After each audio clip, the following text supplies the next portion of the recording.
Selamat datang di Scrum App. Pada video ini saya akan menjelaskan bagaimana cara menggunakan aplikasi Scrum App.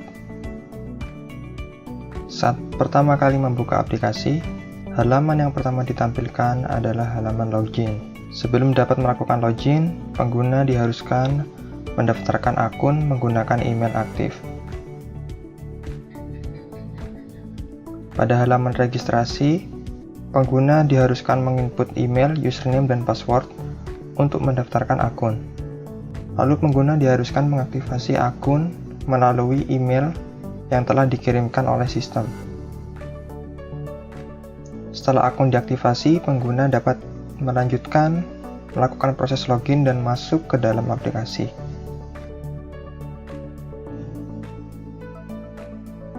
Saat telah berhasil melakukan login, pengguna akan ditampilkan halaman home. Saat pengguna merasa kebingungan bagaimana menggunakan aplikasi ini, pengguna dapat selalu kembali ke halaman ini, lalu dengan mengklik tombol Learn this app, maka pengguna akan diarahkan menuju video tutorial ini. Terdapat beberapa menu dalam Scrum App, di antaranya menu Teams, menu Projects, Learn Scrum, dan menu Settings. Untuk memulai mengerjakan sebuah project, kita diharuskan membuat tim terlebih dahulu. Di menu tim, kita dapat membuat tim baru dengan mengklik tombol Create New Team atau tombol plus di kanan atas aplikasi. Di sini, kita hanya menginputkan nama dan deskripsi dari tim yang akan kita buat.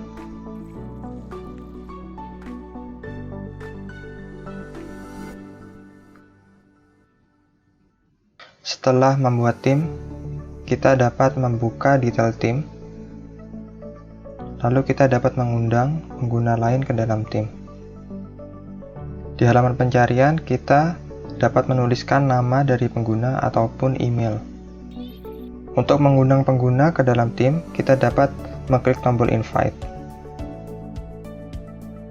Setelah berhasil mengirim undangan, undangan tersebut harus diverifikasi oleh pengguna paling lambat 24 jam. Setelah undangan diterima, maka pengguna baru telah bergabung ke dalam tim. Kita dapat melihat detail dari anggota tersebut dengan mengklik user tersebut. Menu selanjutnya yaitu adalah menu Projects. Dalam menu Projects, kita dapat membuat dan memulai suatu project baru. Kita diharuskan mengisi informasi nama project, deskripsi project, estimasi durasi, dan nama klien. Setelah project berhasil dibuat, kita dapat membuka project tersebut. Ini adalah halaman detail project. Di sini tertulis bahwa tidak ada tim yang terlibat dalam project ini. Kita dapat menambahkan tim ke dalam project dengan mengklik tombol ini. Di sini kita diharuskan memilih tim mana yang akan kita masukkan atau kita inputkan ke dalam project tersebut.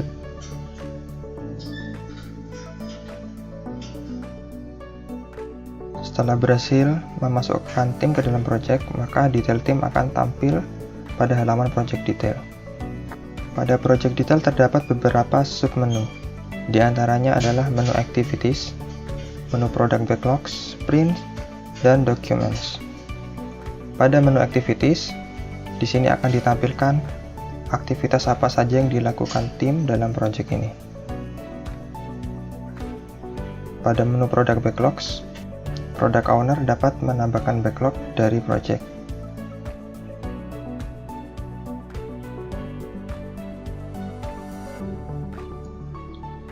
Setelah berhasil membuat backlog, kita dapat memilih salah satu backlog, lalu akan ditampilkan detail dari backlog tersebut.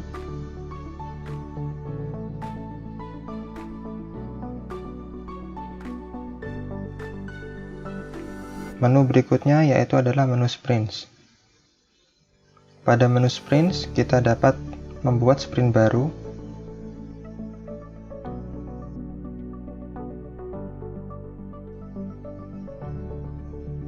Setelah berhasil membuat sprint, kita dapat melihat detail sprint. Di sini tertulis bahwa pada sprint ini tidak ada backlog yang terkait. Maka dari itu kita dapat menambahkan backlog pada sprint ini. Di sini kita akan memilih backlog halaman home untuk dikerjakan pada sprint 1.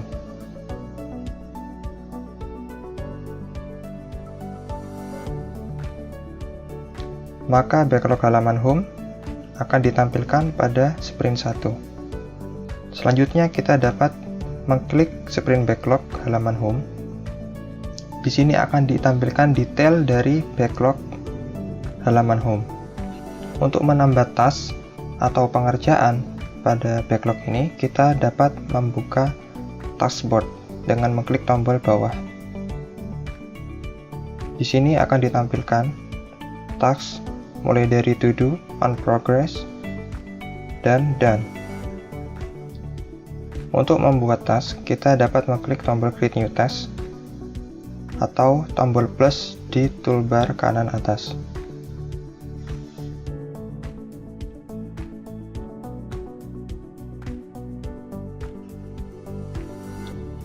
Setelah membuat task, kita dapat mengklik salah satu task untuk menampilkan detail. Pada task detail, kita dapat mengedit status dari task dengan mengklik change status. Kita dapat memilih 3 status di sini, mulai dari to do, on progress, dan done.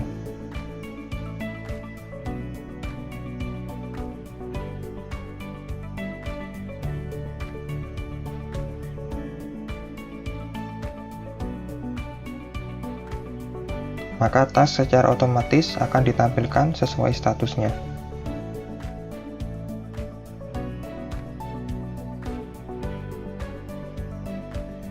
Progres dari task akan ditampilkan pada bagian bawah.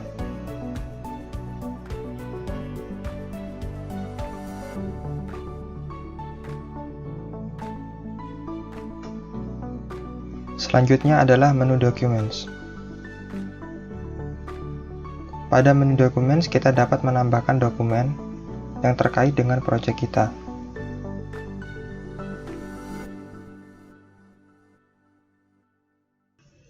Untuk mengunggah dokumen, kita dapat mengklik tombol Add Document. Setelah berhasil mengunggah dokumen, dokumen akan disimpan pada menu Project Documents. Kita dapat mengunggah dokumen dengan mengklik pada icon PDF. Menu berikutnya adalah menu Learn Scrum. Pada menu Learn Scrum, di sini disediakan teori-teori dasar Scrum agar membantu pengguna dalam memahami dan mempelajari teknik dasar dari Scrum. Di sini terdapat beberapa pilihan materi. Dengan mengklik materi tersebut, maka kita akan mendapatkan detail materi.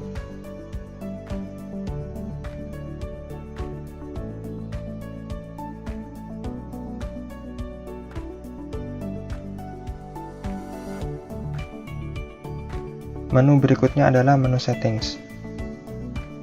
Pada menu Settings, di sini pengguna dimungkinkan untuk mengubah profil, mulai dari foto profil, username, email, dan password. Sekian penjelasan dari penggunaan aplikasi Scrum App. Semoga penjelasan ini dapat membantu pengguna sekalian.